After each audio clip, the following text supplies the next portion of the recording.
Uh-oh. This one gonna be a doozy. It's gonna be a doozy.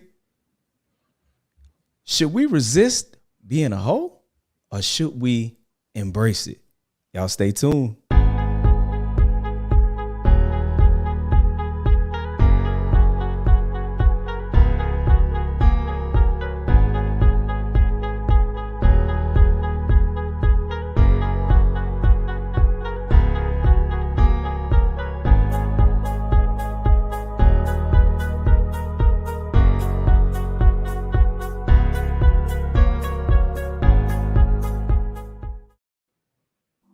What it do, man? It's your boy LP with the Trap Plan Radio.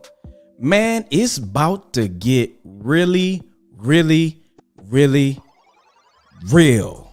I need everybody to go ahead and share this video. I need you to comment, like, subscribe, all that other good stuff. I want you to type right there in the chat, say, let's talk about it. Put it in the chat, let's talk about it. And I want you to share this video if you ain't scared. See, a lot of y'all ain't gonna share this video because you know what I'm saying, this mess with your religion. That's what we finna do. We finna make you think. And I got the perfect individual with me today. That's gonna help you think. That's gonna make you think. He gonna force you to think. And we just gotta deal with it. So what y'all gonna do with it? Tell me what y'all gonna do with it. What y'all gonna do with it? Without further ado, I want to introduce this brother. This brother's a very good friend of mine. I've been knowing him for years and years and years. He's been doing some phenomenal things. I'm talking about phenomenal things. He is an award-winning writer and singer.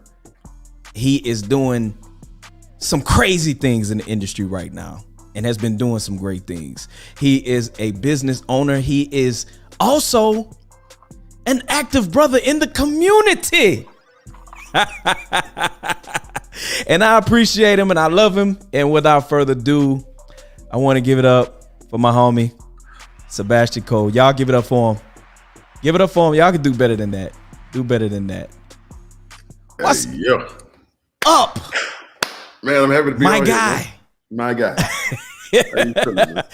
Man, it's good to see you, man. It's good to see you, man. You always have some very thought-provoking things to say. You ask all of the right questions. And all things are settled by simple questions and answers. And you always seem to ask all the right questions.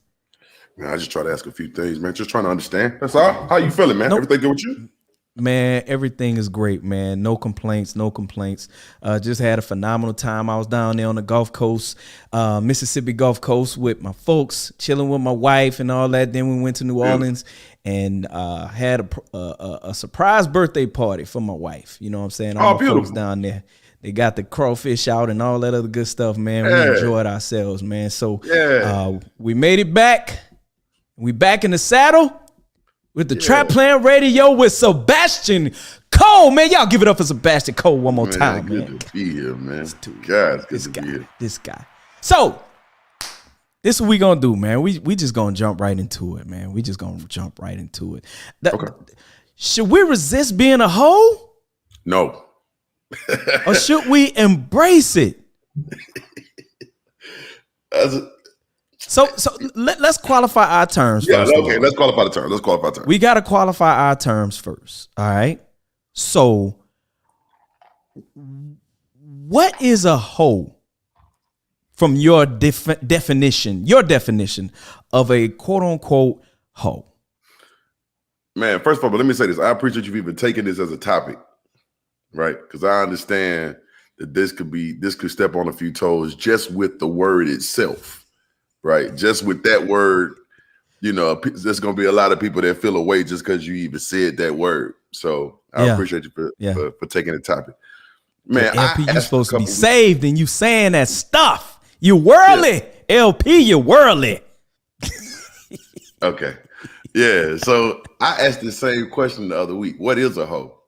And I Okay. couldn't really get a good working definition. So I'm just gonna put one out there, and this may not be everybody's definition, Okay. but no one could really define it for me. We couldn't agree on one, so I'm just coming up with one of my own. And to me, it's just any person who holds, how am I saying that? Any person who asserts their own sexual agency. Now, and when I say that, I mean whatever your sexual agency may be, right? So if you're in a situation where you're monogamous and you're in a monogamous relationship, then that means, hey, whatever your freak flag is, and if you owning up to that, then live up to that. You get what I'm saying? If you out and you not in a monogamous relationship, whatever you are, you are. So just a person that is sexual without shame. That's what I'm gonna call it. Sexual without shame. Sexual without shame. Okay. Okay. So he qualified our terms, and we asking, should we resist it or should we embrace it? And my brother Sebastian is saying we should embrace it. How can you communicate that in a 2021 statement based off of our social climate today? Okay. The way I see it, you got people arguing against stuff. They're not really paying attention to every action. There is a reaction, right? Okay. For every effect, there is a cause, and for every cause, there is an effect, right? So on the one hand, especially in our community, we forever worried about children, right? We forever worried about children. This is why we're so anti-gay, right? That's one of the things that we hear. And I don't really want to go down that road too hard today. I'm just using this as an example, right?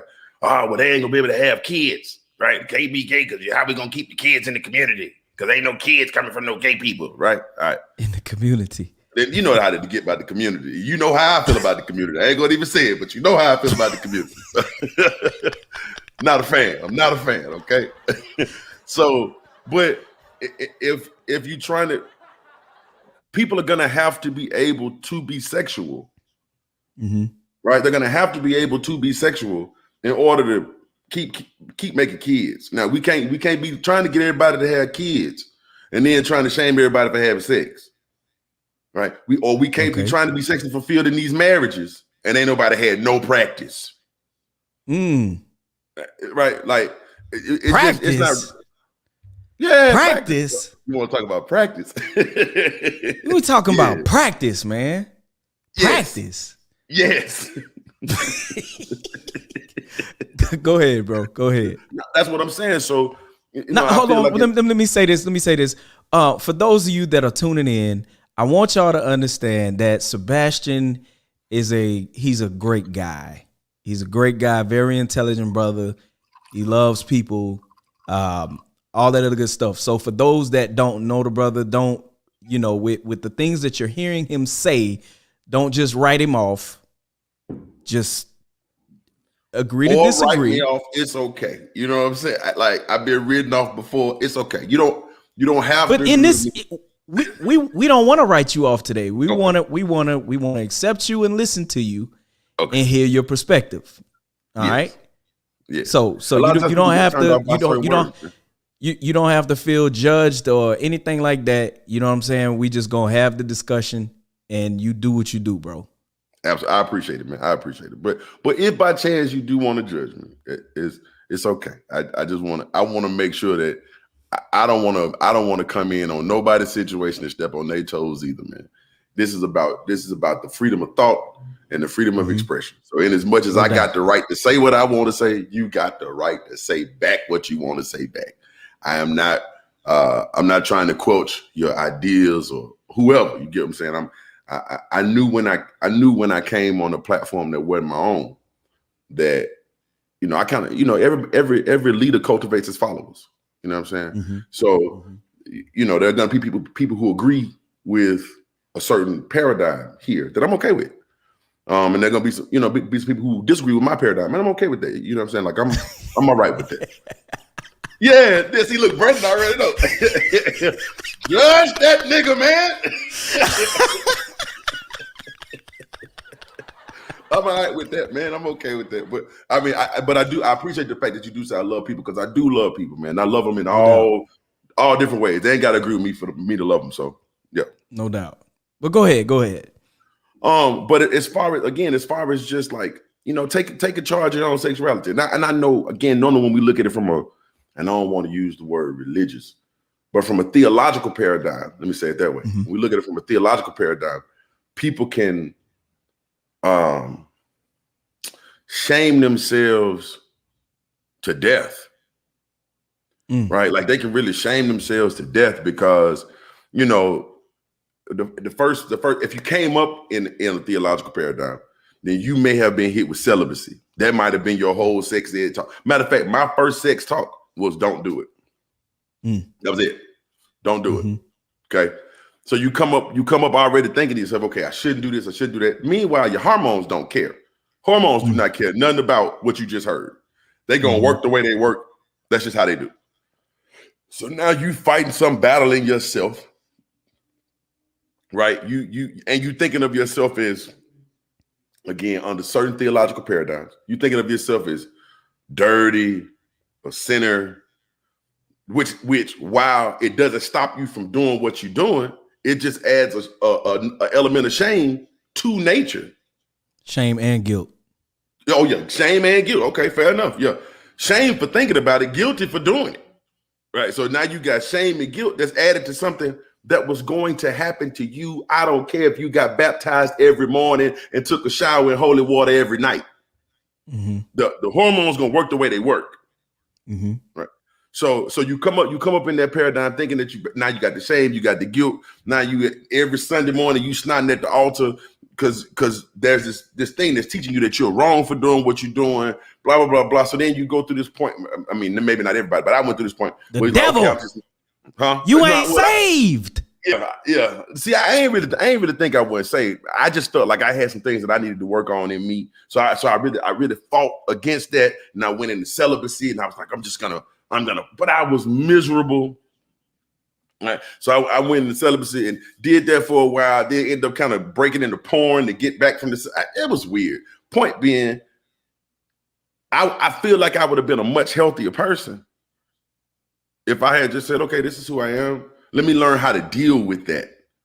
The answer is not always no. Sometimes the answer is how.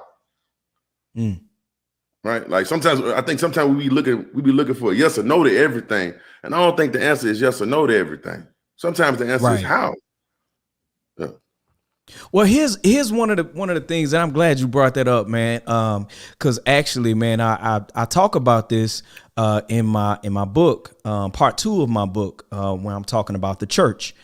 Part 1, you know what I'm saying? My book, by the way, is called My Thoughts, Ideas, and Suggestions for the Bible, the Church, and Religion. And part 1, which is currently out right now, is the Bible. In part 2, I'm talking about the church. Okay. And so in part 2, I'm talking about different elements of the church. And I ask a question: why is sex taboo in the church? And so with the taboo issue, you know what I'm saying? I don't feel like going into the whole history of it, but with it being taboo, that's something that we don't talk about. We don't talk about that. You know what I'm saying? So the only time it's talked about is when it's a sin, it's the devil, stay away from it, you ain't saved, you know what I'm saying? That ain't holy. So that's conditioning the mind that everything about sex is bad. And so anyway, with that being said, a lot of people deal with the issue of sexual repression. So when the issue of sexual repression takes place, that's basically when somebody turns into a volcano. And when they finally get involved with it, it was a sister I can remember. She told me when she was younger, growing up in church, she was always told, stay away from that. That's the devil. You're going to hell. The wages of sin is death. So and she said that she would observe her friends, and her friends was having sex and they wasn't dead. So she decided, well, I'm finna try it. You know, she got pregnant on the first time, but she didn't die. But she didn't die. But I'm just saying, it's just the aspect of we have to communicate certain things and we have to deal with the issue. But anyway, I didn't mean to take up too much time on it. and No, break man, your bill I with what you were actually wanted to sharing. hear your perspective because see, my thing about the whole thing, like, I mean, people pretty much know me, right? Like, Mhm. I'm very much like live and let live, man. Like, do your thing. Mhm. I, but at the same time, I don't feel as though I feel like we spend so much time trying to impress. I don't know. I don't really know who we're trying to impress. And maybe we thinking that we're impressing God, or maybe we thinking we're impressing ourselves, or maybe we think we're impressing society, or whatever. I don't know exactly who we think we're impressing by being this. I don't have sex. Nobody. Who cares? Who cares if you do? And what? Like, and what? What? Because I mean, again, we talking on your platform. I know we talk a lot about religion and whatnot, or at least theology. But all the pastors I know do it. All the musicians I know do it. All the folk in the choir stand doing it. We just lying to each other. Then somebody trying to live up to the lie that they heard somebody else tell, then they fail at it because they doing it. So we just going around telling each other a lie like we not doing it when we doing it. What's the point of lying about it? Right? Like, am I the only one thinking it? Am I the only one thinking this? Because everybody was doing it. Everybody said they wasn't doing it. Everybody was saying because they was being a hypocrite, because they was doing it and saying they wasn't doing it. Everybody had the guilt of doing it. So every Sunday morning, all the young folk and some of the old folk was at the altar, snotting, big snot bubbles coming out their nose, asking for forgiveness, being slain in the spirit. But they laying down because they tired, because they just did it. That's why they laid out that long. They could have got up earlier, but they was tired. They was tired because they had did it. You know what I'm saying? They had to just take a little nap on that floor. So basically, what you're saying is, and correct me if I'm wrong. What you're saying is they should have just embraced it and just been a whore, a hoe. A hoe get paid. Okay, so here's the thing.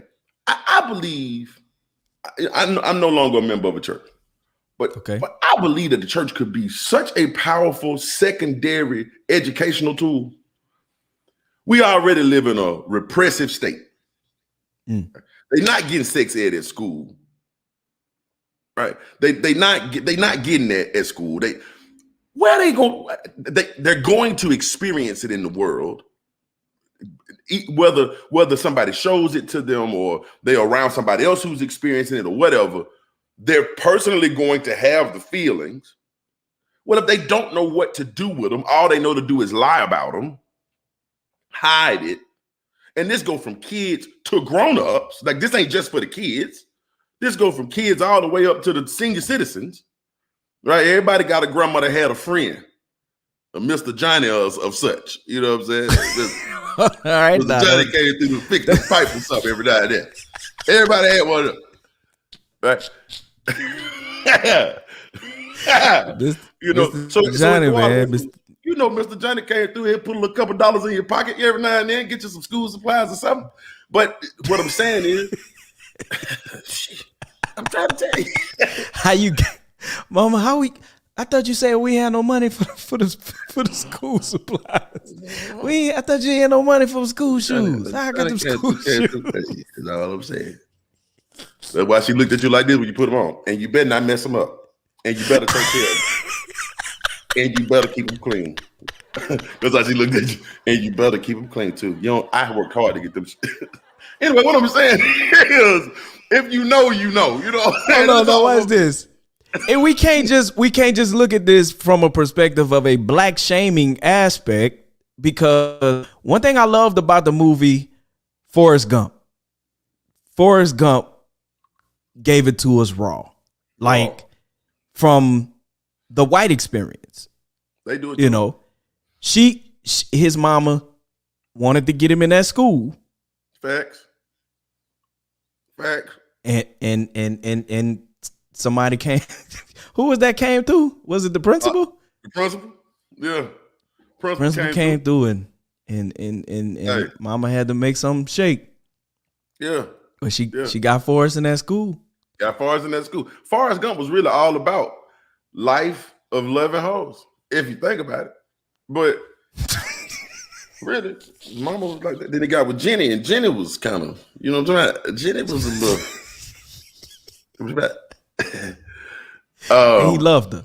And he loved her. That's just, you know what I'm saying? And I think that's another part of the whole shame of the idea, is because it really does make it difficult for people to find love, because now they stained, because, you know, they had some sexual experiences, you know, now again, and we all lying because we all done it, but it's just like, oh, she just slept with 6 people or 20 people or however many people she slept with, whatever, right? We all lying, we all done it. So I feel like we would be better off, more honest, to just say, hey, this is what we do. But it's almost like you can't do that, because then the fabric of morality falls. Yes. I can remember when I first got saved, you know, that was one of the things, you know, that they beat into my head, you know what I'm saying, about abstinence and, you know what I'm saying, all them other things, you know what I mean? And I can remember when I first got saved, I was like, okay, I got this, you know what I'm saying? And, you know, I can remember I abstained from everything. I'm talking about I dropped Black and Miles, weed, sex, masturbation, all that. Like, I'm talking about I went hard for a good 2 weeks, and I came crashing down. I'm talking about I crashed and burned, Jack. You know what I'm saying? And, and you know, and I got up and I was like, okay, I'm gonna get it together, you know. And I can remember then I fell again, and I remember coming back to the room, boy, my dorm room. I'm talking about my head was down so bad. I know. My roommate was like, man, what's wrong with you, man? Like, now you just shamed. Sex, bro. He said, man, you all right, man. I was like, no, I'm not, man. I know I'm not, bro. I'm in sin, man. I'm talking about I'm on the floor, on the bathroom floor, crying like God gonna get me. You know what I'm saying? Finna strike me down. You know what I'm saying? So, you know, I just went through a series of, I'm talking about just mentally challenged, bro, because of the experience, my religious aspect of what I had experienced. So, you know, I would get it together and I'd shape up and I'd fly straight for about a year, you know what I'm saying? Then boom, crash and burn, you know? And even because of the way it was taught to me, you know what I'm saying, in the church, right? You know, from a religious aspect, you know what I'm saying? It was always a shameful thing. So, bro, even I can remember at my wedding shower, my wife's wedding shower, and they all her, you know, family members and her friends bringing her the little sexy little 90s and all that, and I'm sitting on the side looking like, man, what the ooh. And then even after I got married, I'm still struggling, like, hold on, wait, is this right? Is this all right? Is this okay? Can we do this? You know what I'm saying? Yeah. All that, bro. But so anyway, just so let's jump into the discussion at hand. You know what I'm saying? You said we shouldn't resist it, we should embrace it. Why should we embrace it? Because it's better for us, man. For example, David was a whole hoe out here. We don't like to think of David as a hoe. But he was. But he was the man after God's own heart. And a hoe. He was also a murderer and a man after God's own heart. He was also a thief and a man after God's own heart. Right? And I'm not here to say go out and commit murder or steal or none of that. I'm not here to tell you none of that. I'm not. But the fact that we're even comparing sexuality to murder blows my brain. Blows my mind. Right. We'll read the story of David killing Goliath, chopping his head off. That's the morality fabric. It's made of Velcro, by the way. So we'll read a story about David killing thousands of folk, chopping their heads off. And we like, yeah, God gave him the victory. But then we want to skip the fact that he had 6 or 7 wives. Right. And he really liked Jonathan a little more than what most boys like each other. That's all I'm gonna say about that. He really liked Jonathan. I ain't never had a friend that close to me in my life, and I got some close friends. I ain't never had no friend that I sent another dude away so we could kiss on each other. Hey, that ain't never happened to me. Well, the argument there is being that in that part of the world at that time, men greeted each other with a kiss. Yeah, but not like that. Not falling on each other, kissing on each other like that. If they was greeting each other with a kiss, they could have greeted each other in front of somebody with a kiss. They sent that little boy away, and it said that they had a secret that only they knew. And as soon as the boy was gone, it was going down. Now, I mean, I get what you're saying, but this ain't that. This ain't that. Nothing about the context says that. Nothing about the context says that. I mean, when you look at it from, okay, we're reading the Bible, and then we're looking at it through the eyes of 2021. That's kind of like looking at, okay, back in the late 80s, there was a song called Doing the Butt, right? If we look at that song through the eyes of 2021, and we listen to what they're saying, doing the butt, and then he say, she worked me from the backside. We did the butt till it made me so. Ow. Yep. Through the eyes of 2021, we'd be like, what? Yeah. Doing the butt? Yeah. Yeah, I mean, I get what you're saying now. You get what I'm saying? So it's like when we look at it, we try to look at certain things through the eyeglasses of. Just show me anybody else in all of Scripture that had that kind of relationship. In all of them times, show me somebody else who had that kind of relationship. You can't. So if that was so common, then that should have been so common. You can't. You just can't. Because this was different. This ain't that. This ain't that. Right? Okay. And that's okay. That's okay. Right? We do this man GI ain't right. we talk about, well, you know, when I was back in the church, we used to talk about soul ties, right? Right? We used to talk about sexuality and soul ties, right? Nah, man, nah. You're right though. But okay. Right, we talk about soul let me ties, say right? this. Let me say this before we go any further, because I'm sure a lot of my, church people watching this, they are a little upset. Listen, we have to look at biblical figures as what they are. They are people. Okay. They're not God. What happens, we tend to deify people in the Bible. Those people were people. They were not God. So, okay, go ahead, carry on. We talk about soul ties a lot. Now, not everybody talk about it, but I'm sure you heard the expression, right? Absolutely. Okay, so you heard this, and we talk a lot about soul ties coming through sexuality, right? Absolutely. You know, it's only one mention of a soul tie in all of the Bible, or anything close to a soul tie. Right. You know who it was? Who was it? Jonathan and David. The only two souls that was tied together in all the Bible. Jonathan and David. They were different, man. This wasn't a regular degular. This wasn't a regular dick. They were. I'm gonna see if I can read it right. Right. And it came to pass when he had made it in speaking with Saul that the soul of Jonathan was knit to the soul of David, and Jonathan loved him as his own soul. Now, you know, the Bible teaches you to love your wife like your own soul.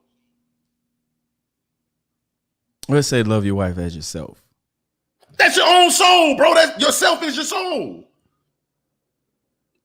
We go through semantics with that, but go ahead. I continue on.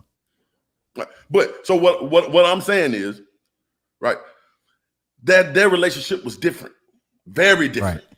Very much so. But for whatever reason, we okay with him being a murderer, but we gotta get the apologetics out if he liked Jonathan. Right. I would much rather.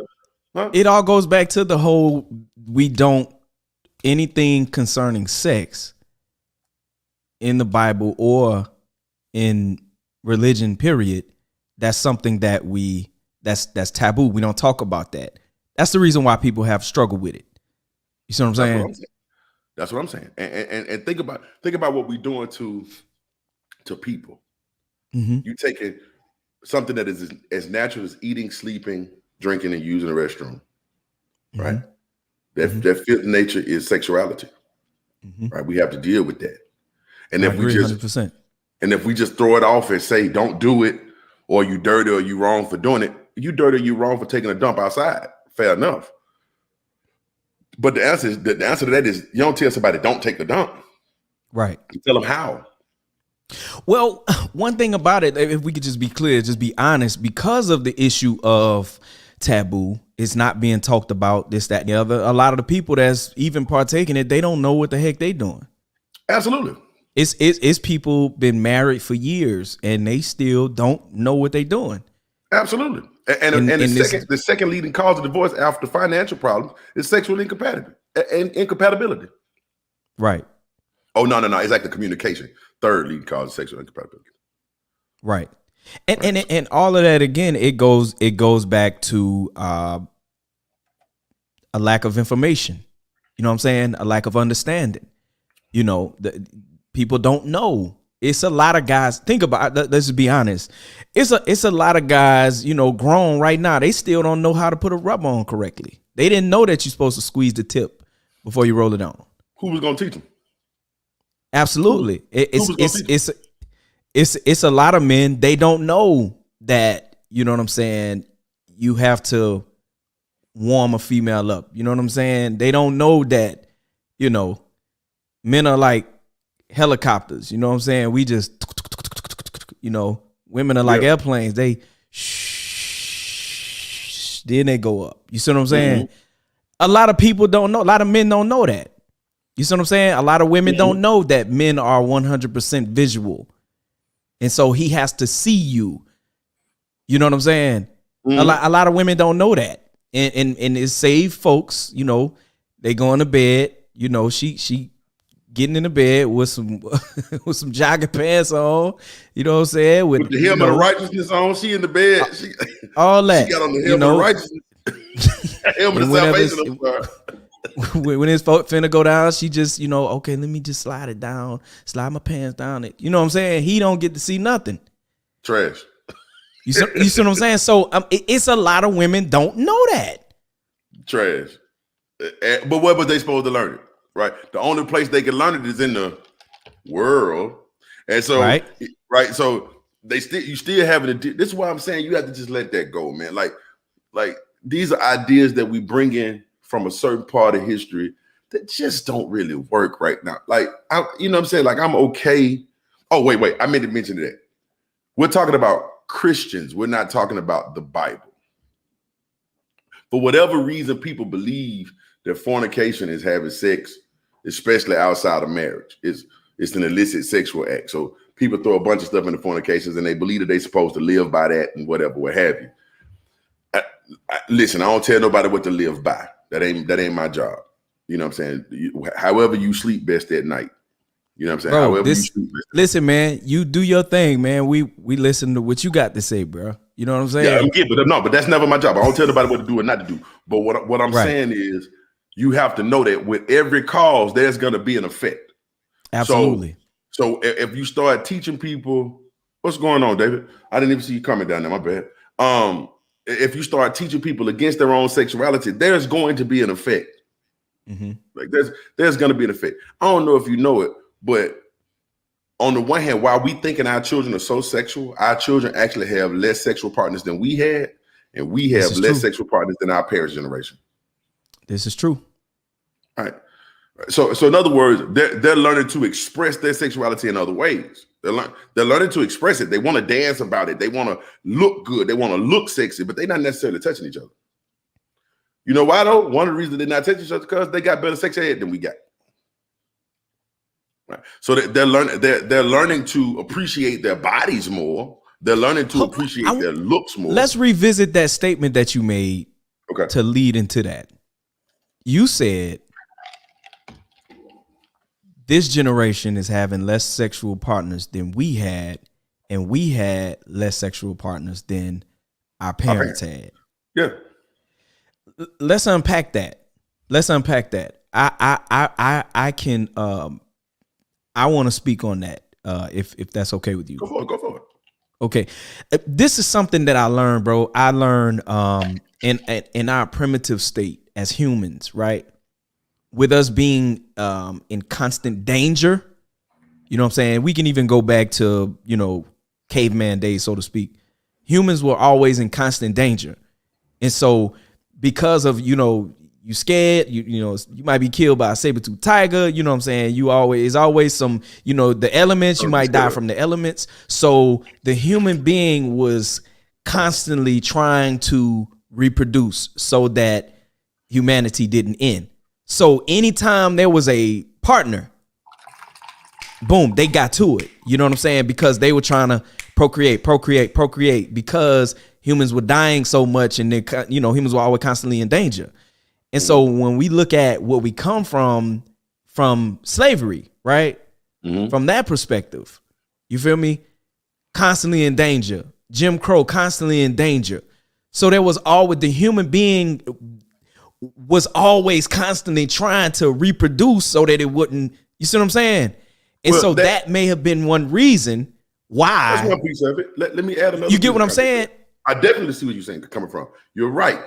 Thousands of years ago, I mean, the average lifespan was only expected to be maybe 25, 30 years. That's one thing.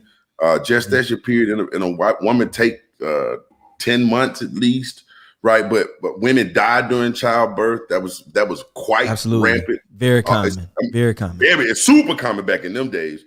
So that's happening. You got, of course, the elements trying to just stay warm, trying to keep food, blah blah, because we out there doing all this stuff. The general population growth is between 1 and 1.5%. Normal. It is a normal general population growth. We hit the baby boom. Modern science is doing better.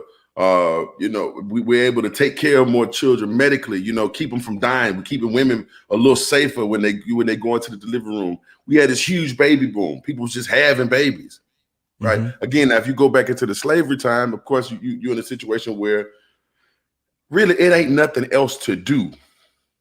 Right. You was basically being forced. You were being forced. You were rewarded if you were, right, if you was a prize buck and you were making a whole bunch of, as they said, pups, you were rewarded. So as a man, you got rewards from making quote unquote pups, right? Yeah. And even the women, the females, if you was able to put it down, get pregnant, drop that baby, get back out there, you know what I'm saying? If you was able to do that and you had the opportunity to please master, you were rewarded. Yeah.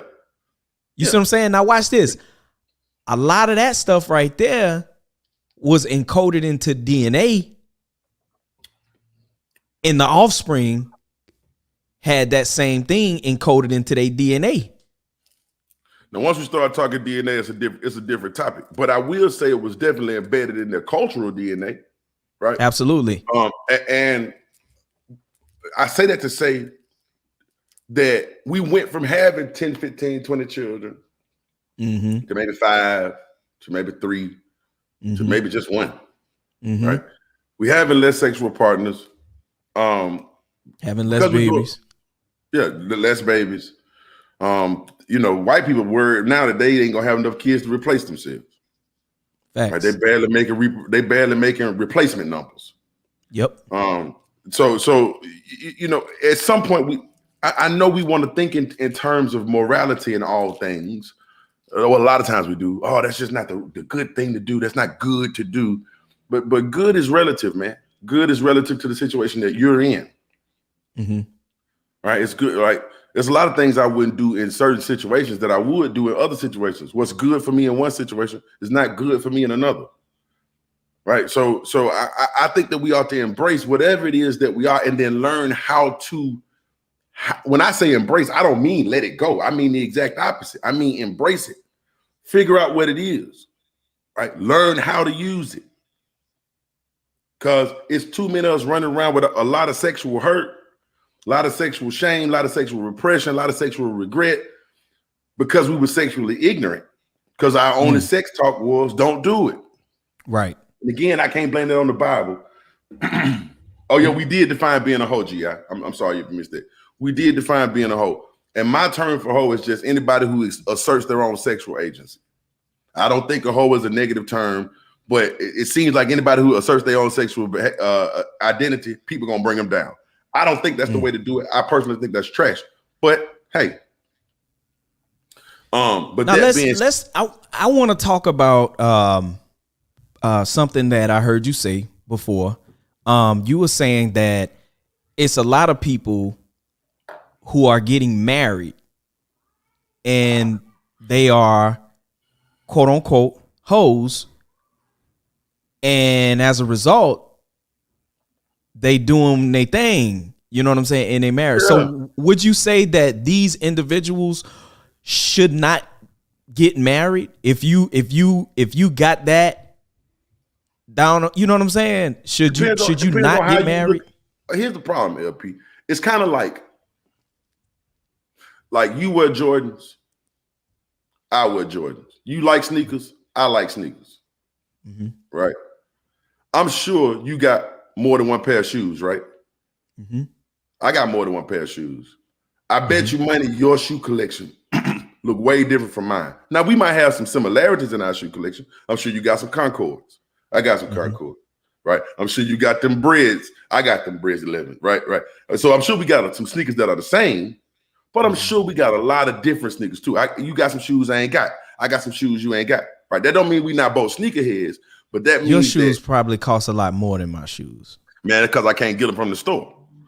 But I would, if I could pay what you paid for them, trust me, I would. No, I'm saying your shoes typically, I'm sure they cost a lot more than my shoes. But when you bought the Concords and I got the Concords at the same time, you probably still paid less than me. Yeah, what I'm saying is I pay retail. I couldn't get them for retail. That right? Okay. But what I'm saying is we got some shoes that we got in common. We got some shoes that we don't have in common. But whatever our collection may be, we fit that collection for us. That makes sense, right? Now it might be some shoes that you want that you don't have. I know it's some shoes that I want that I don't have, but I made the best out of what was available to me, what I liked. You did too, and we ended up both being sneakerheads, but having two different collections. I'm saying this about marriage, right? Okay. A lot of if you are a hoe, you may want to be in a situation, or you may need to be in a situation that isn't necessarily traditional. And by traditional, I mean, monogamous and blah, blah, blah, blah. Mm-hmm. If you're a woman and you're a hoe, it don't matter. I'm not saying don't get married, because marriage is whatever you make it. Okay. I'm saying there's a lot of folk out here trying to be traditionally married, trying to be these monogamous, whatever, and failing miserably. Failing miserably. I look at Derrick Jackson's situation.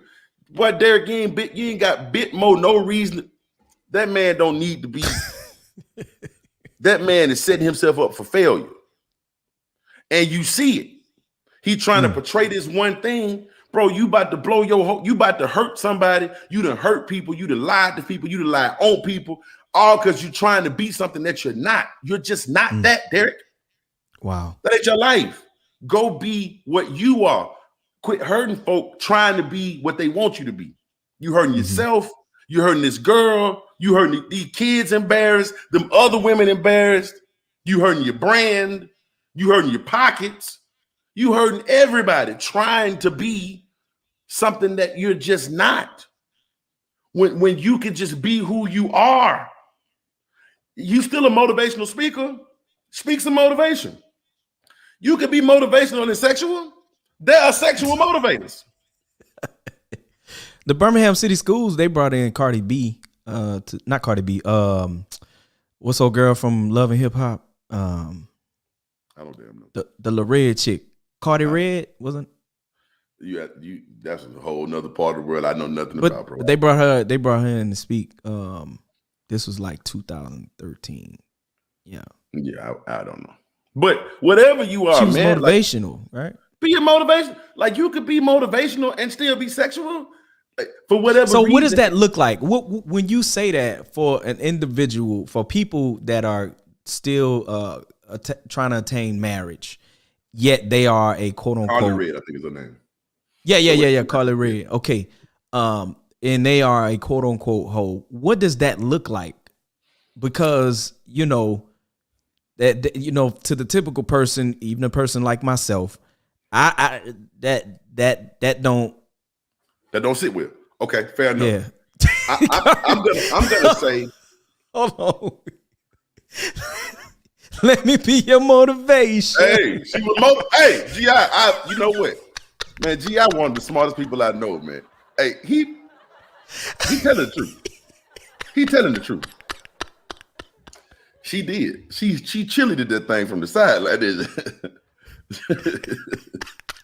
You almost there. You are just keep going. You know, G.I. got a point. he got a point. He got a point. I'm with you when you're right. But yeah, I feel like the way it looked like that part of the way. But I'm saying, for whatever reason, we like to attach people's. Okay, let me go back to what you're saying. How does this look? If it looks like honesty, right? So I feel like we get the opportunity, and it's one of the hardest things on the planet to be LP is honest. Why is that?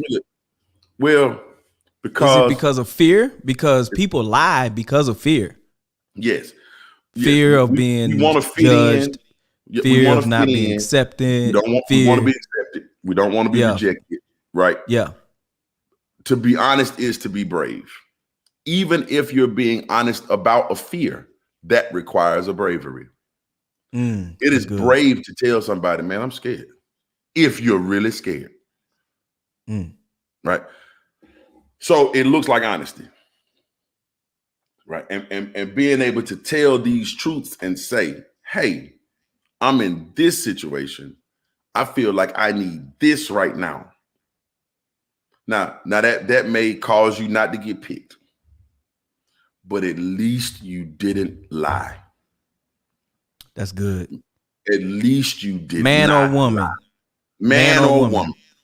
They should go into it. Non-binary, whatever, however you identify. So they should go into it saying, this is what I need. And this is how I function. This is what I like. So is this is this a reason why, you know, because it's so many like men I've had to talk them off the ledge, like in regards of them getting married, and I'm like, dog, what you waiting for? You know what I'm saying? And they like, well, you know, this, that, and the other. I'm like, bro, cut to the chase, bro. What's your concern? Because y'all sharing bills, y'all sharing each other's body, y'all sharing, you know what I'm saying? So what's stopping you from getting married? Well, you know, I'm kind of, you know, I got a lot of extra curricular going on.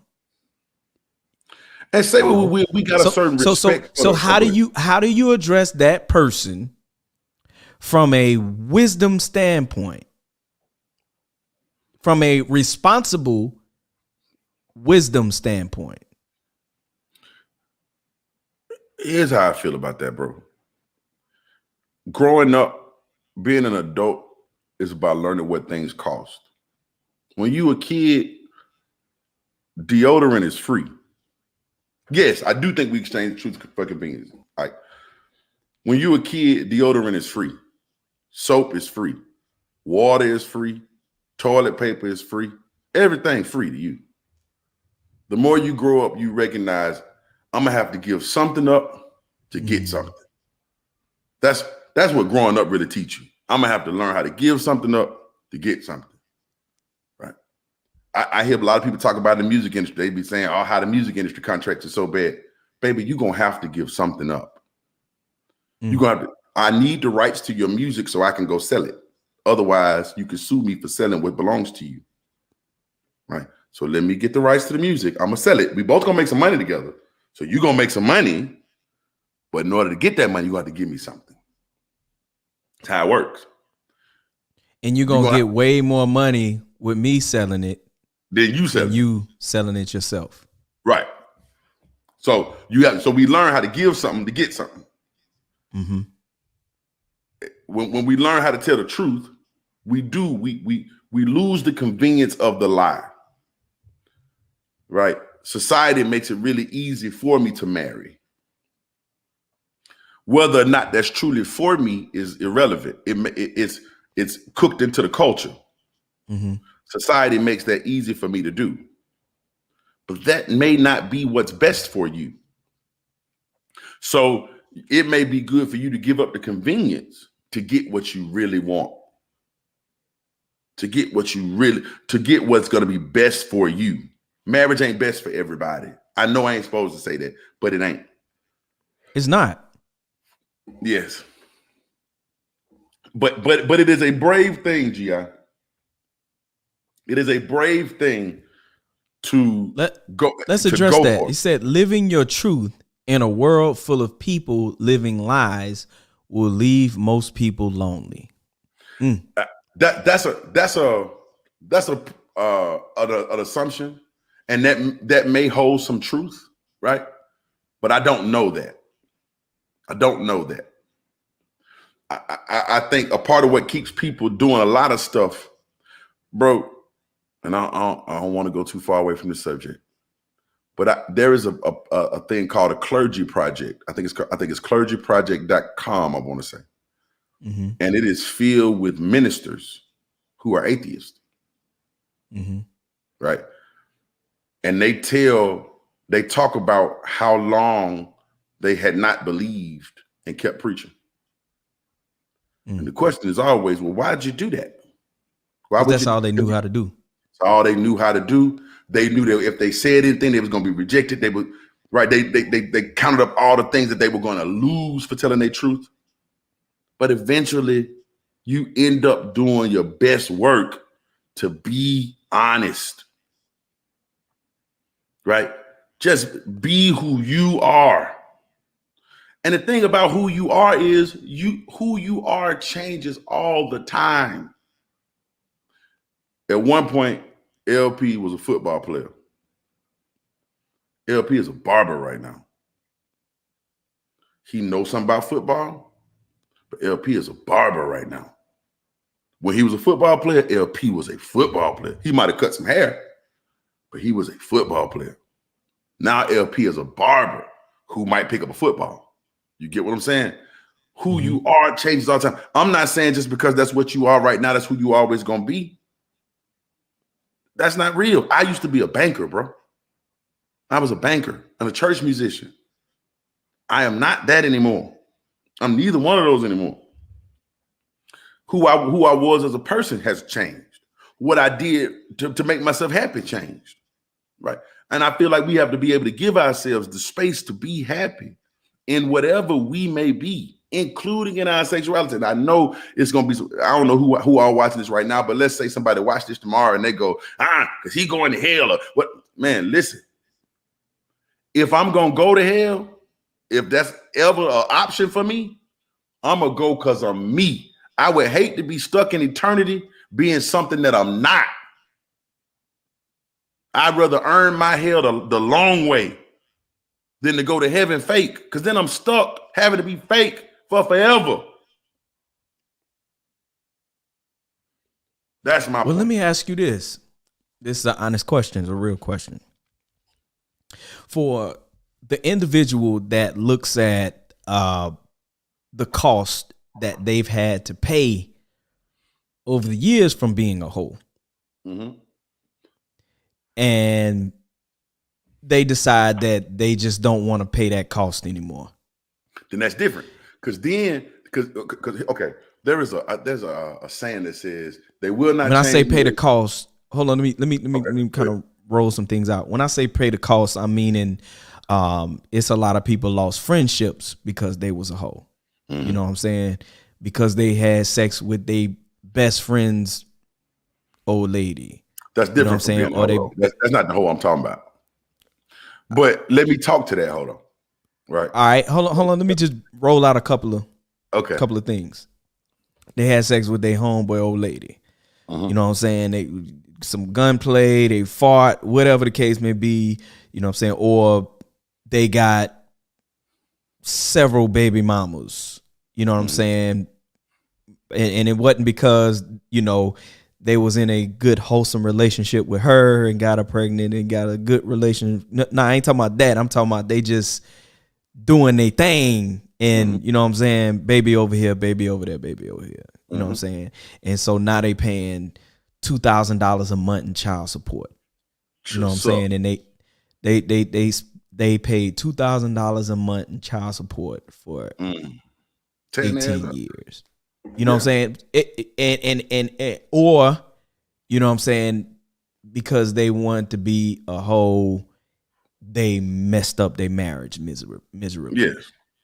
You know what I'm saying? So how do you speak to those issues for an individual that say, I don't want to function like that no more, so I'm just going to put a holster on it and just, you know, do this monogamous thing, and that's it.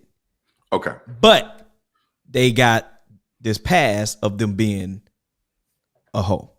And as much as you used to be a football player, now you're a barber, right? You got a past of a football player. You still think like a football player, but you know, ain't no point in you padding up, going out there, letting them fellas tear you a new neck.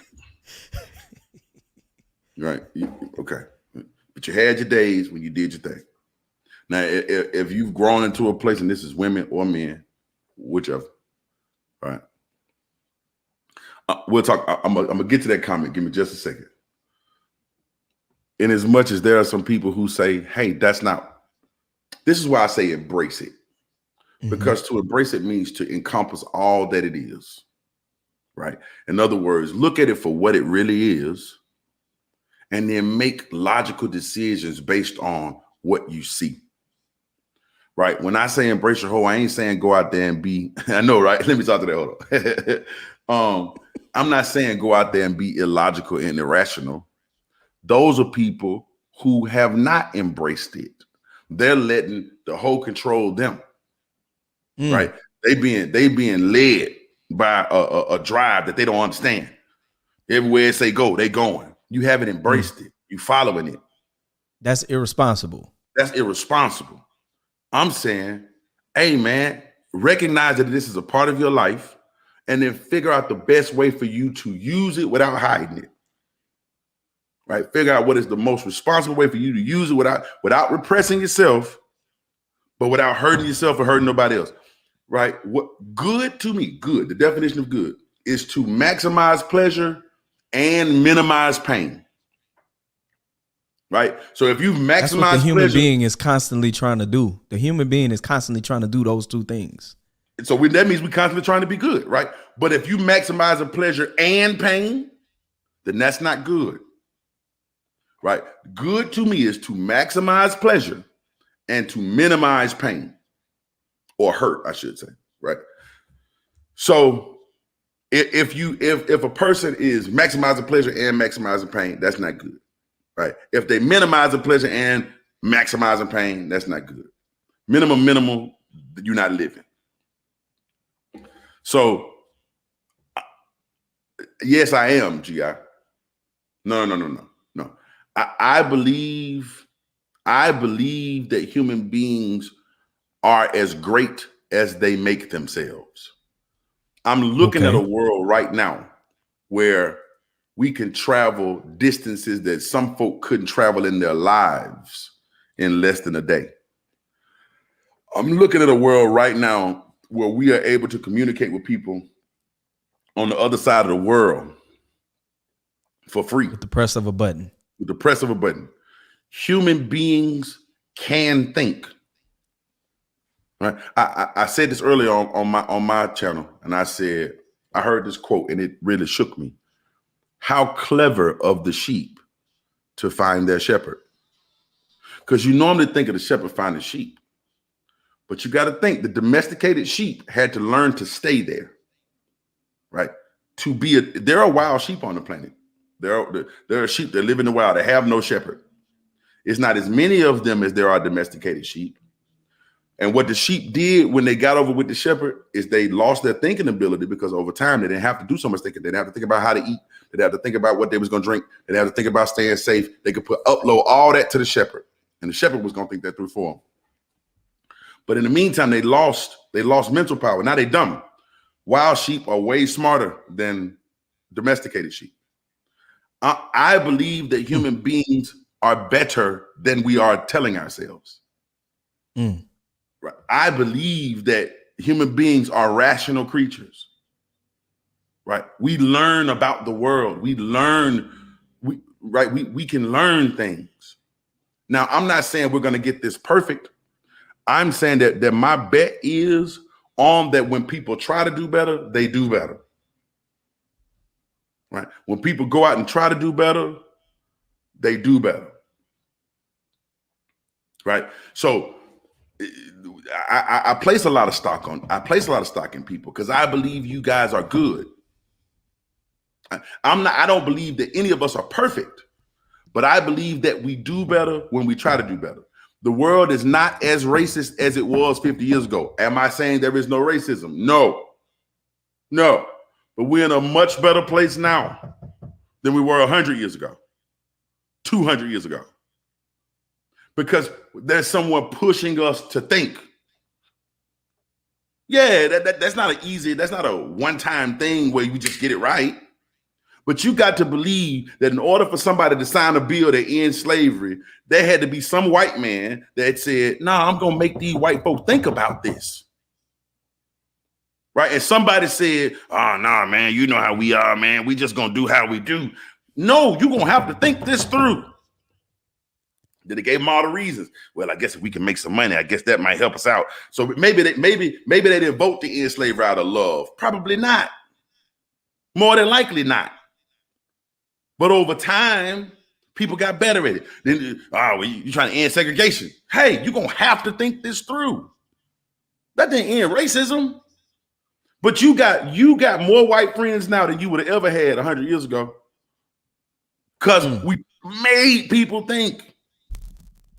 You got to get out there and think this through. You're going to have to be responsible. You're going to have to start making some choices bigger than, they black, I don't like them.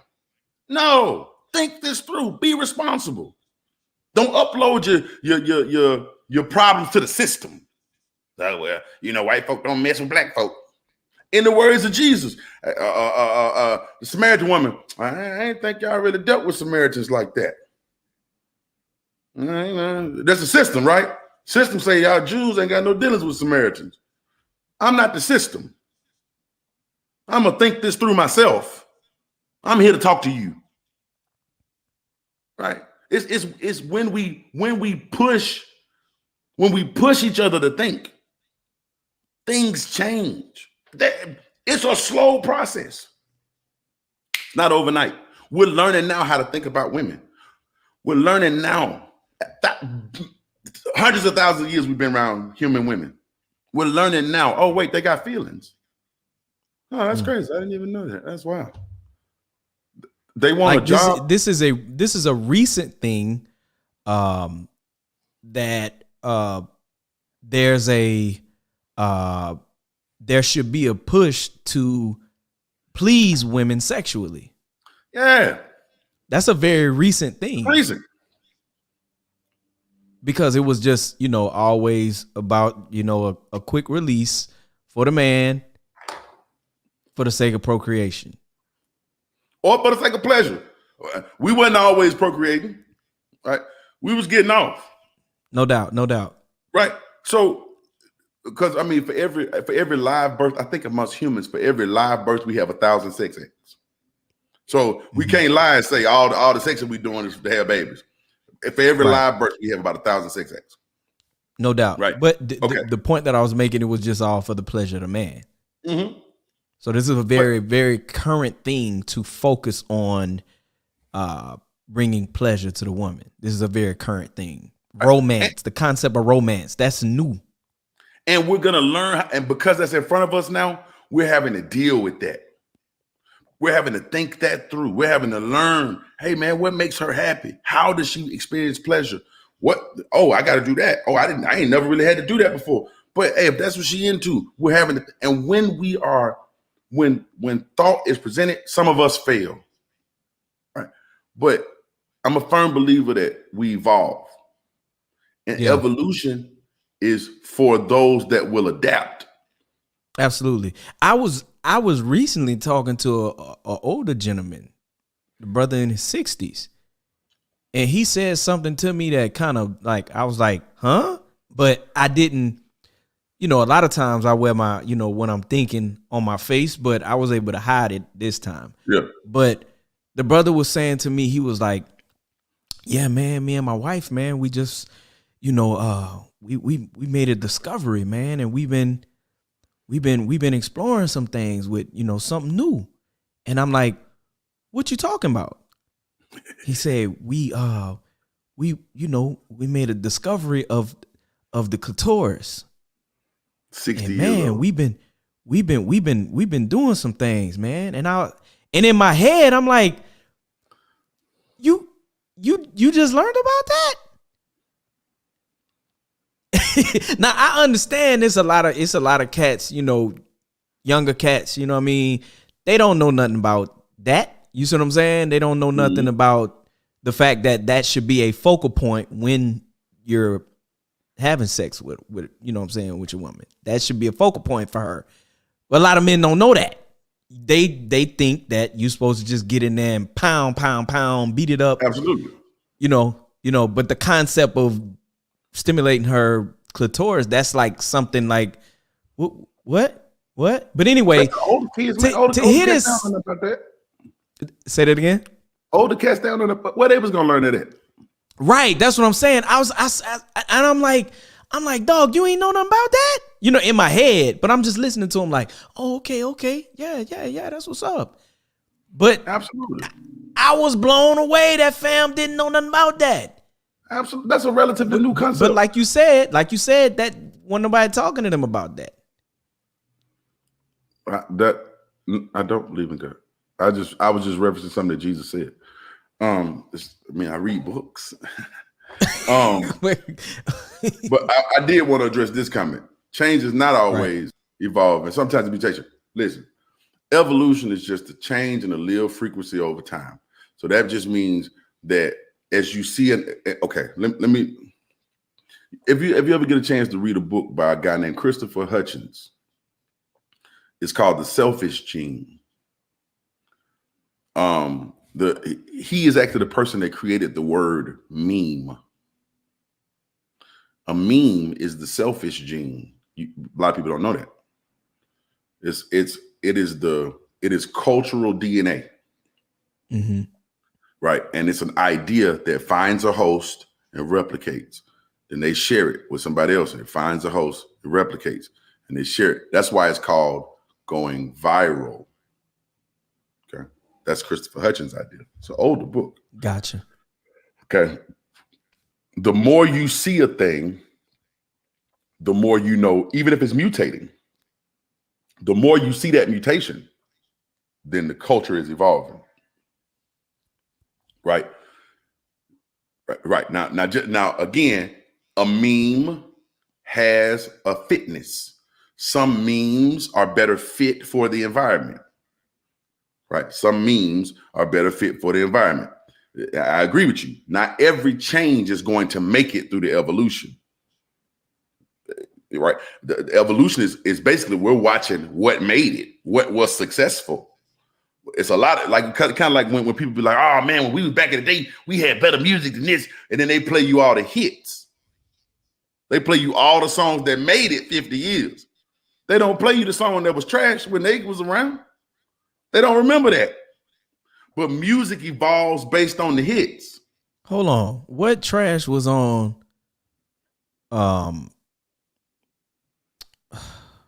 what trash was on Life and Times of Sean Carter, Volume 2? Volume 1 or Volume 2? Volume 2. What trash was on that album? That was a classic album. I can't hold you on that. That was a classic album. But I'm sure it was some song on there we didn't love. Yeah, and we can't remember it now because we didn't love it. Trash. It might have been trash. But what I'm saying is, when I think back to that era of music, I'm only going to remember what stood out. I'm not going to think about all the songs that was trash. So you just going to remember Big Pimpin'. I do remember Big Pimpin'. I remember Hard Knock Life. I remember Ain't No Love. I remember Lyrical Exercise. I remember, I think Hey Poppy was on that album. I remember Lyrical Exercise was on Blueprint 1. Oh, that's Blueprint. Yeah. Yeah. Hey Poppy was on. Was that Blueprint too? No, that was on the Hard Knock Life was on that though. Lifetime Sean Carter, right? Yes. Okay. So I remember the song, but it was other songs that was out at the same time that wasn't on that album. That was trash. Yeah. Right? We're not gonna go back and remember them. They didn't make wasn't no trash on a Master P album. The Last Dime wasn't no trash on the Last Dime, dog. It probably was some trash, man. You was No. Nah, it was go ahead. Trash but I'm saying, wasn't no trash on Silk the Shocker albums. None of them. Because that album was all trash. Now, no, don't do that. Hold on, wait, Sebastian. Silk the Shocker was we gonna trash. fall out, bro. Like you my dog, bro. You can't. The shocker is because you was shocked that this made it out of the trash can. This was trash. Ain't nobody around here right now thinking, man, we need to go listen back to that Silk the Shocker because it was nobody. Hold on, the Shocker album was hard. Made Man was hard. It was hard to keep it out of the trash can. I agree. Go ahead, man. Keep going, man. But what I'm saying is, evolution is about what makes it. Yeah, it was a Dynasty album. Okay. Evolution is about what makes it, not about what doesn't succeed. A lot of times we be let's see, industrial revolution expanded societies, but has long-term damage to our atmosphere. Yes, of course, we have changed beyond that, but absolutely. Listen, there is no such thing as evolution without cost. This is what I'm saying to you. Right. So again, we count up certain costs, and the more we understand the cost, the better decisions we can make. But I agree. Like, think about the fact that if a man builds a house, he must first sit down and count the cost. For example. So if you're going to be a hoe, you got to count the cost. You got to count up the cost. For example, I'm going to use human beings, right? Human beings, we still grow this tooth in the back of our jaw called a wisdom tooth. A lot of us still grow that. We have no reason to have wisdom teeth. Our jaws aren't big enough. Our jaw bones aren't long enough to support that last tooth. So what it does is it junks up our whole mouth. It can set up infections. They can literally kill you. They can literally kill you. But the wisdom tooth is a vestigial growth from when we had larger jaws. From way back in the day when we were closer to monkeys, right? So we still grow that tooth as a vestige, right? Okay, so we lost the need for the tooth, but we also lost the power of the jaw. Right? We used to have way more powerful jaws, but now we cook food. So our food is kind of pre-digested before we chew it. You see what I'm saying? So yes, it's not like evolution is just this, everything gets better. No, every cause has an effect, right? We get better at some things, we get worse at others, right? Right. This is what I'm saying. I'm saying learn how to use that situation instead of just demonizing it and throwing it in the closet. So a man and a woman coming together in marriage, and both of them have a history of being a quote unquote hoe. What does that look like for their marriage? And well, how if they decide do they want to be monogamous right now, then they should be monogamous. But they probably gonna want to be ready and willing to do what the partner needs to be pleased. You know what I'm saying? They need to be ready and willing because what you don't want to do is go in there and try to get super saved. I say saved. Let me put my quote fingers up. You know what I'm saying? I don't really mean it that way. Say religious. Go in there and try to be, Say super religious. Yeah, just super pious. I'm gonna go with pious. Right. Yeah. Super prudish. Hold on, man. Hey, man, put him off, man. Hit block. Let me block button. I know it's a block button. That's my homie, man. I love it. That's my homie right there, man. That's my nigga right there. Oh, I remember your name. Lockjaw. Lockjaw. But so what I'm saying is that when you put people together, they got to be They got to be willing and able to meet each other's needs. Hold on. Hold that thought. Go ahead. G.I. Magas brought up a point that I was thinking. When living your truth leads to things that end up being harmful to that person and others in the process of development, then how is that ultimately a good thing? Let me give me one shot to explain this. Okay. You should start your truth alone. A lot of folk want to live their truth in front of folk, with folk. You've got to start living in your truth in yourself so that you can learn the language of your truth, so that you can be honest with yourself before you get with anybody else. Because if you can't be honest with yourself, then you're not going to be honest with them. And it is the lack of honesty that hurts. So you got people linking up and coming together and they're not being honest. They're not being honest about, you feel me, like what their quote unquote truth is. Right. And that ultimately can become extremely toxic. That's what hurts people. But if you learn, see, at first, you got to learn how to live with truth yourself, which means you got to be okay with if somebody else don't like it. Right. I got to be okay with when I walk out of this room, if I tell people who I am, it's kind of like what I told y'all. Like I told y'all, you could judge me all you want, because I had to be okay with myself before I came on this channel. I had to be okay with the fact that, hey, this is what I am. This is who I am. If I wasn't okay with that, then I come out here and y'all say something that I don't like. Now it hurt my heart. Right. Now I don't mean in a vacuum. I mean by myself. So picture what I'm saying. In other words, like for example, okay. And I ain't really want to talk about this, but I'm gonna use this as an example. I am an atheist. Pretty new being an atheist. I'm probably about a year or two into it, but I'm an atheist. Now I had to first accept that to myself. And then I had to think, wait, I gotta tell my mama this. How my mama gonna deal with that? Right? Like, am I okay with that? How am I gonna tell it to my mama and my grandma? I love them. This is a part of our life. How do I tell them that? Right. But then I realized, okay, at some point, it is best for me to say the truth. So I shared it. Gave them the opportunity to get used to it. Right. Then I had to realize, okay, I got friends. I got people who followed me. I got people who listen to my teaching. How do I share that with them? Right. Grow into it. Right. But I will be doing myself a disservice by trying to pretend that I'm not. I'm not saying that this is easy. Y'all keep bringing up the idea of that's not easy, and it's not easy, but it is important. It's not easy, but it's important. It's very important.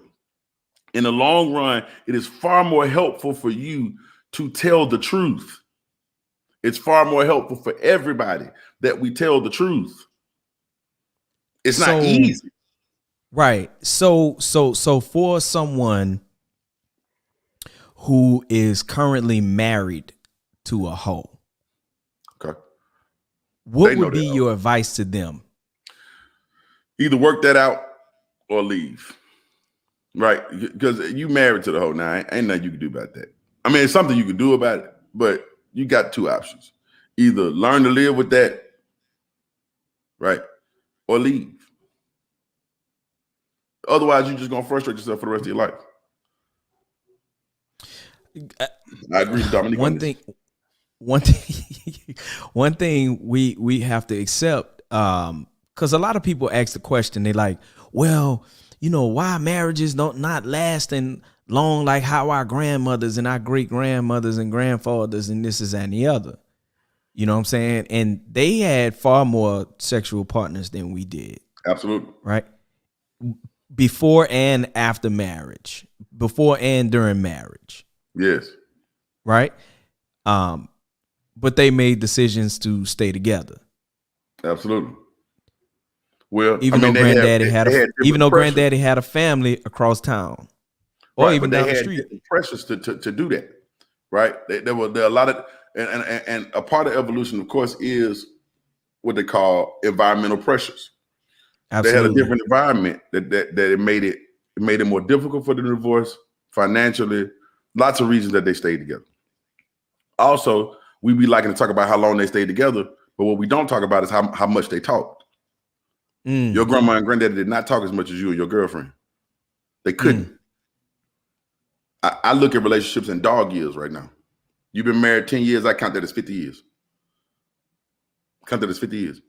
Trust me, your grandma and granddaddy was not talking nearly as much as you. They weren't around each other nearly as much as y'all.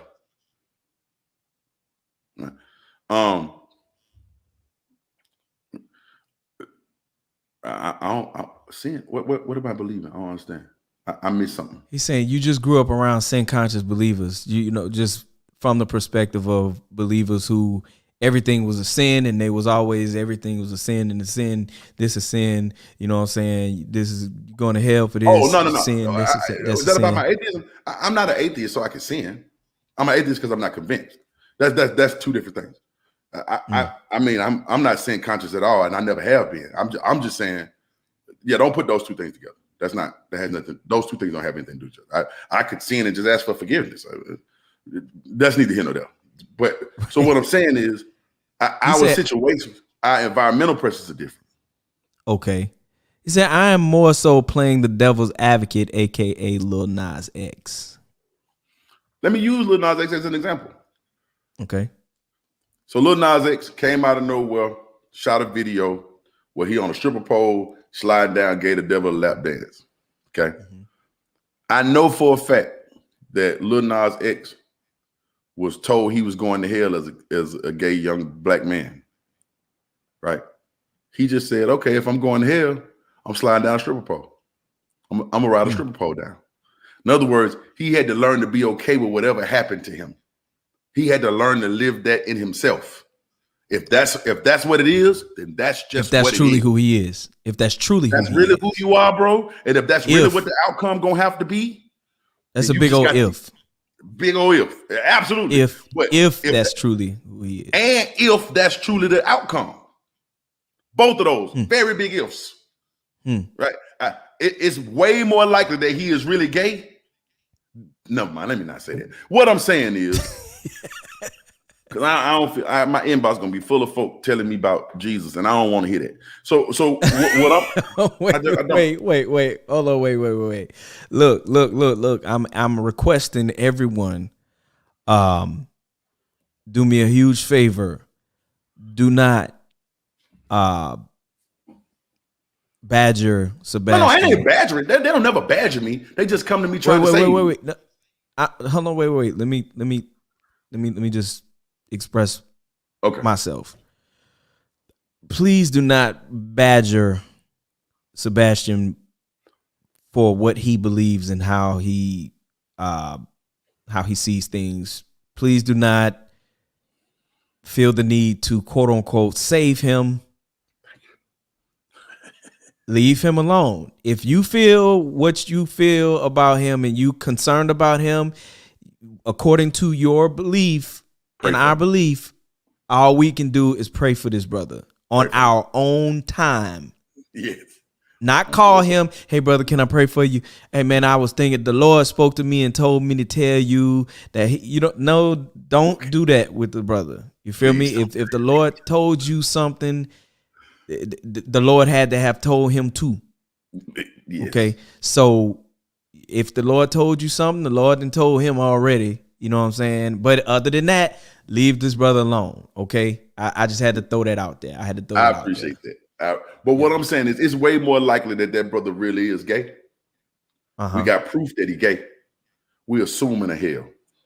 Right? We assuming a hell. We got proof. We don't have proof that he's gay. We don't have.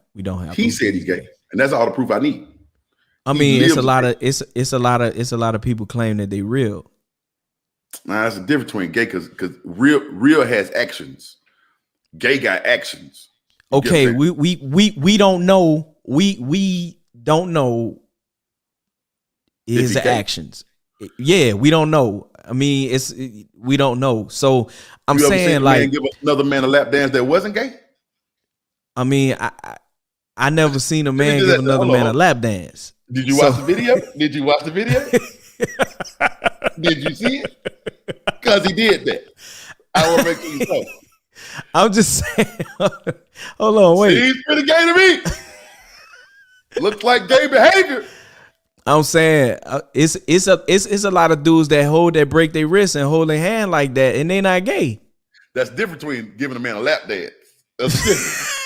That, That was same thing. CGI, man. That was CGI. That was No, the man sitting on the thing, that was not CGI. The hell was CGI. That was a real man in makeup. He gave a man a lap no, dance. it wasn't, man. That was Go look he. go look at the He video. kissed himself in the video. That was That's on CGI. That was CGI. I'm talking about when the lap dance at the end, when he inhaled, sitting on the man's lap. He was him the doing lap that dance. to himself. That was not him. That was not him. Go look at it again. Go look at it again. Okay, saying all that, let's just say this. This is why, when it comes to people's sexuality, I believe people's sexuality should go where it belongs, which is between them and who they having sex with. And who they having sex with and how they having sex is none of my business. Well, you say that, but you get to be married though, right? So in other words, if I see a picture of you and your wife, I know you have sex with her. So who you have sex with does not have to be your business. That's everybody's business. And you want it to be my business so that I don't talk to her. Right? It's important that I know, he has sex with her. You got to couple both of them, what I said. How you having sex? Who you having sex with and how you having sex. That is your business. You get what I'm saying? So my discussion, so again, when it comes to who's gay and who's not, we don't know until unless you looking at videos of them having sex with, you know what I'm saying? Well, let me say, at that point, I have way more reason to believe that he is gay than I have to assume that there is a hell. Let me just leave it at that. Good. That's a good point. Excellent point. So let's move on. I don't want to talk about that no more because you had them folks trying to hunt us down. Come on, man. Fair. You're right. So he said, so if someone's truth is to be promiscuous because they want to explore and celebrate their bodies, and there are medical risks connected to promiscuity, regardless of how careful and responsible they are, then is it a positive thing for them to accept the risks, come what may, even if it means detriment to their health? That's a really good question. I'm gonna take you back to something I said earlier. LP played football. There are risks to your health, literal life death risk, CTE risk, broken bone risk. There are people who can't think straight because they played football. Facts. Okay. You have to assess the risk. There are risks in basketball. There are risks in driving cars, risk in flying on a plane. You have to assess the risk. Again, I'm not saying be irresponsible. It's two things that I don't want y'all to think I'm saying. I'm not saying that this is easy, and I'm not saying be irresponsible. Okay, these are the two things that I want to make sure that I'm hammering home. I'm not saying that this is easy, and I'm not saying be irresponsible. What I'm saying is that there's risk in anything that you do. Some things have more risk than others. If you running and colliding with human beings at 4 or 5 miles an hour every 6 seconds of a football game, there are risks that are associated with that. Absolutely. Lots of them. We've seen people get rolled out on stretchers, can barely lift their arm up to wave at the people. That's the risk they took. They took it because they wanted to explore sports. Mm-hmm. Okay. I'm saying the same thing here. Be careful, but they don't go out there without pads. You get what I'm saying? Because we understand the risk, we try to prepare them for it. We give them helmets and shoulder pads and knee pads and thigh pads. Well, they don't even see thigh pads no more. You don't see them no more, right? But you used to have Or that the little hip pad in your pad. butt. Remember that little butt pad you get? They don't do that no more, man. Okay. Does one's sense of sexual expression have to be derogatory? Mhm. Or is one still expressing a religion school of thought that offers only guilt mongering? I think I'm understanding your question, Edward. Let's look at the word derogatory, though. Okay, derogatory is purely subjective. In other words, what's derogatory to one person is not necessarily derogatory to another. For example, LP, and you excuse my language, I ain't gonna cuss, but just excuse my language when I say this. If anybody Bro, asks me be about yourself, LP, I bro. say, that's my Be nigga. yourself. That's my nigga, right? Now, LP might not say the same word back to me. He might, but he might not. I might. He might. But I can use another personal example, right? But what I'm saying is, some people look at that as a derogatory term, and I can understand that. I don't see it that way. And when I say it to LP, I don't feel like he sees it that way. If I say that's my nigga in front of you, I want you to see it the way we see it. You don't get to determine how we see it. You might not like it. You might choose not to use it for yourself. I'm okay with that. But you don't get to determine how we use this. You just don't get to do that. It was a lot of gay people that didn't like the term gay when it first came out. They didn't like that term. Right? They just wanted to be homosexuals. Then they learned, they adapted the word gay. Now they use the word gay. Right? It's not derogatory to them anymore. We don't get to decide what is derogatory. A lot of times what we do, and when you the second half of it, that a religious school of thought does not necessarily mean guilt mongering, but it can.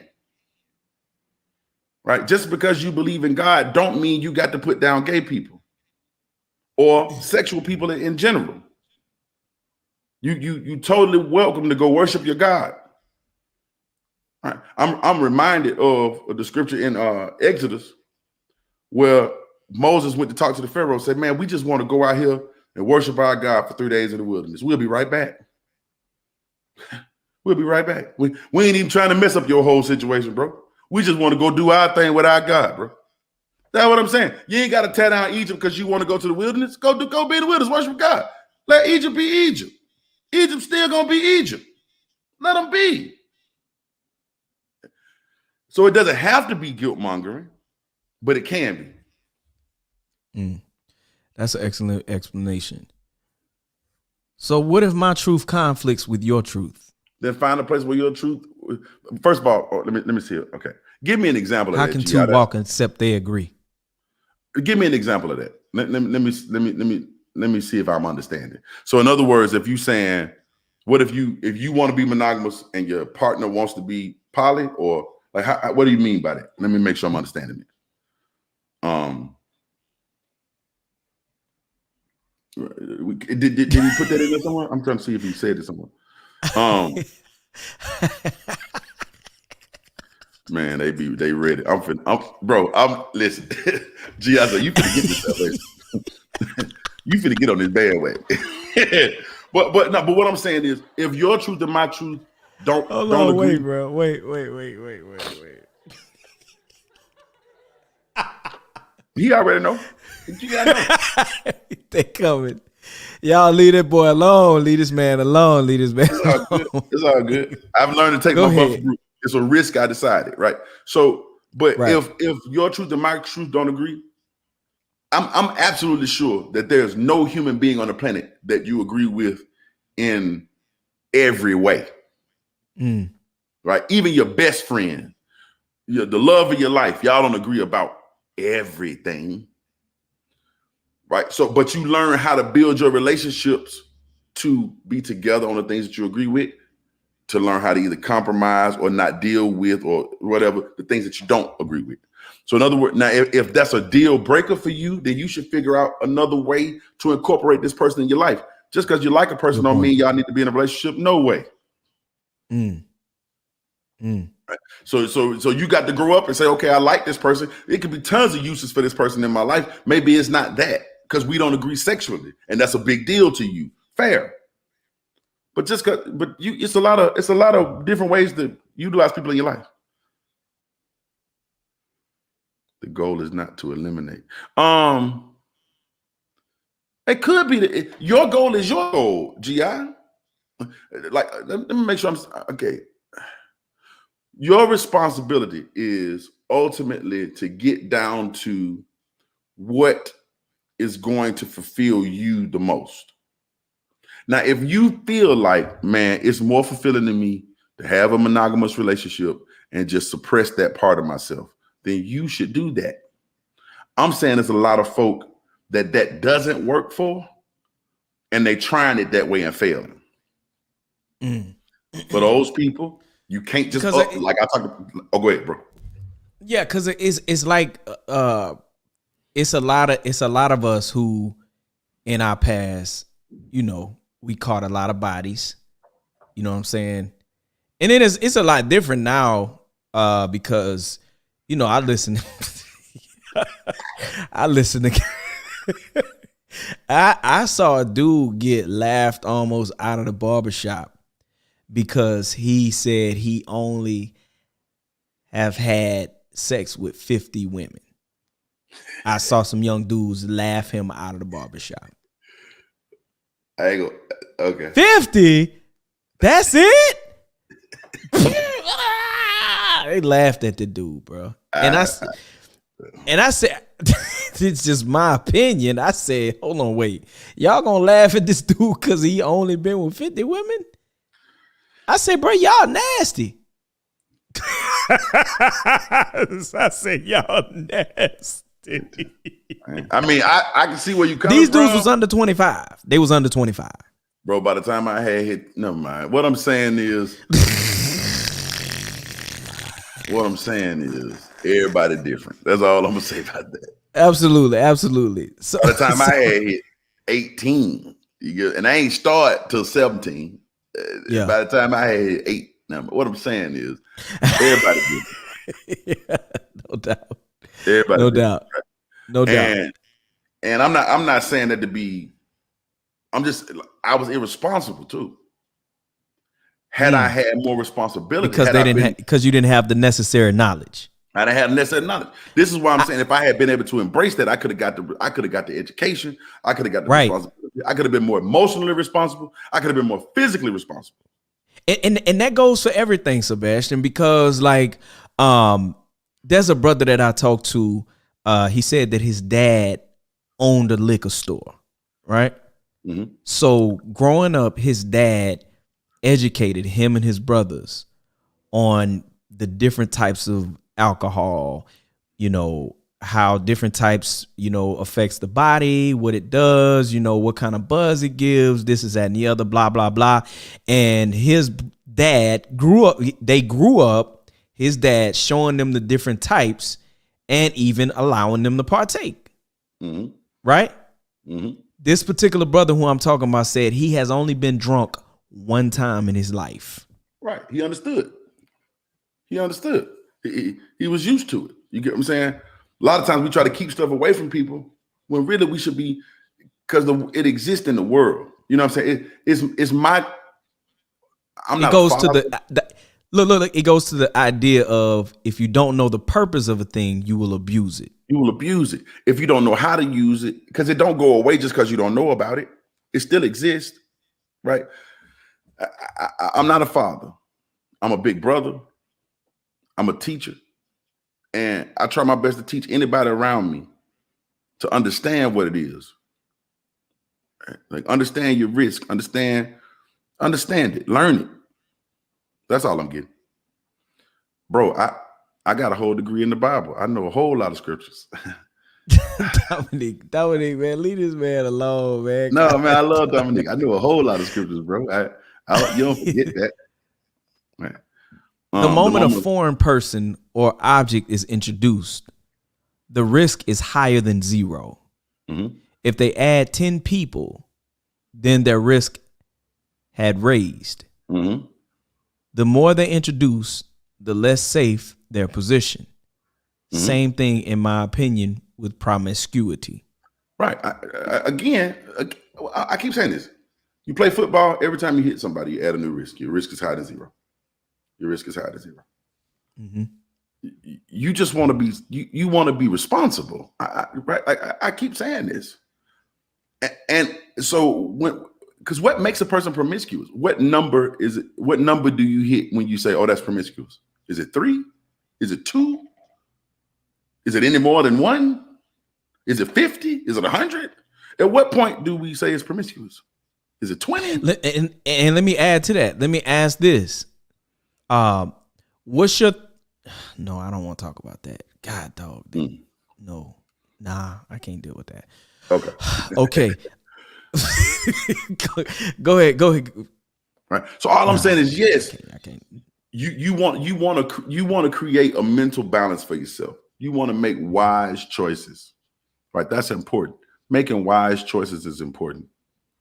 Right? You never want to do anything that you got to be. You want to be wise and you want to be shameless. Right? So you don't never want to do nothing that's going to bring shame to your life. You don't want to do nothing that's going to bring guilt and shame to your life. So in other words, you got to be okay with whatever you are. I'm still saying don't let that lead you, because you're more than just a sexual being.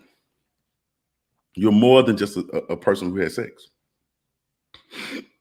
That's just a part of who you are. Embrace that, just like you embrace being an engineer. Dominique just wilding. Dominique wilding. I'm gonna let Dominique have that. I can't. Yeah, even, man, I ain't even.